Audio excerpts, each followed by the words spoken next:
r/ProRevenge. They kicked out my sister-in-law when she came out, so I forced them to sell the same house. My sister-in-law came out as a trans woman when she was 18. My wonderful in-laws kicked her out of the house then and there. They told her to leave the house and threw her out at 8 p.m. with no money or even any documents, and her father took the car keys from her too. She had to walk 8 miles to get to our place. She was crying and we took her in. This is horrible behavior, but my husband and I would have just cut them off if it was all they did, but they doubled down. They refused to hand over any of the documents, and my brother-in-law had to go over and barge into their house to get them. They also cleaned up all the money in a joint account. She had saved up $8,000 working part-time all through high school.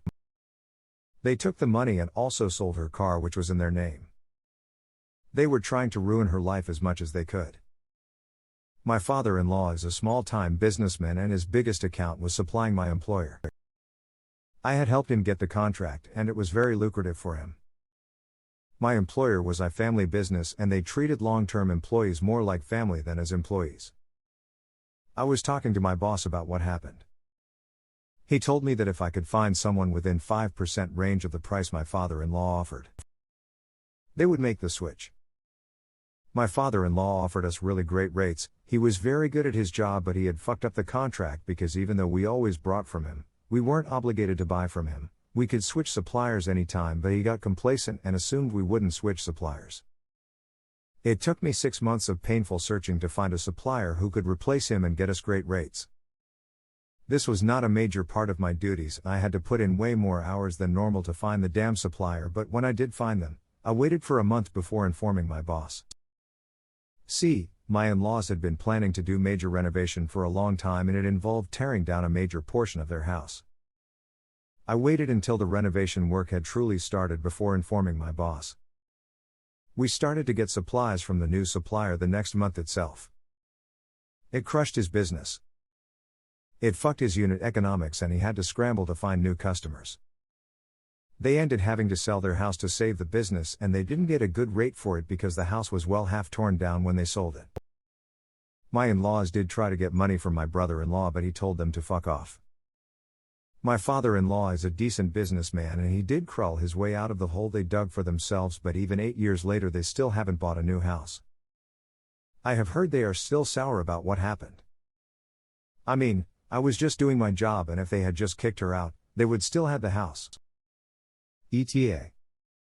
I missed a few words. A response to the post. As a father, I really don't understand how you can suddenly be so awful to your child after they tell you something that is completely out of their control. How does that even work? Do you instantly stop loving them? A response to this comment. I think some parents don't actually love their child, but rather an idea of a child. If the living, breathing kid doesn't conform to that idea, they get mad and feel betrayed. A response to the post. Love this one. Thank you for standing by her. The suicide rate of trans teens and LGBTQ teens is tragic. Oh, peace response to this comment. We were worried about her for a while, but she is a tough woman and she got back up and is thriving right now. She got a CS degree from an amazing college and is working for a cool startup and has a loving girlfriend. A response to the post. I couldn't think of a better way to treat a person after they treated someone as less than one. Good job. A response to the post. Incredible. Your sister-in-law is very lucky to have you. Oh, peace response to this comment. I feel we are the lucky one. She was always the baby of our family, and we all become closer after we took out the trash. A response to the post.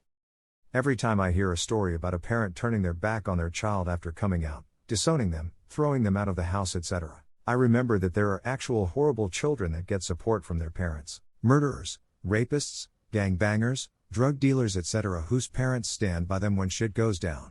If I, their son, tell them I like other men, they are willing to never communicate with me again, but if I told them I killed someone in a rage at a bar, they would call me a lawyer, visit me in prison and be my character witnesses. It's weird, isn't it? When I came to the realization I was gay, I thought that my family would be less ashamed if I was someone who killed other people rather than a man who wants to kiss another man. I should reflect on the outpost too. Fuck over as many heartless people you can in life. They would do it. So, maybe you're taking away their means to hurt someone else in the future. A response to the post. That is so depressing. Not only they kicked out their own kid but also try to make child's life as difficult as possible. The first offense is bad enough. The second, just why? Out of spite. A response to the post. The whole point of parents legally having something in their name that is actually the child's, is based off the assumption that no parent would ever needlessly take from their child. People are horrible and that assumption is just wrong. For real, some people just don't deserve to be parents.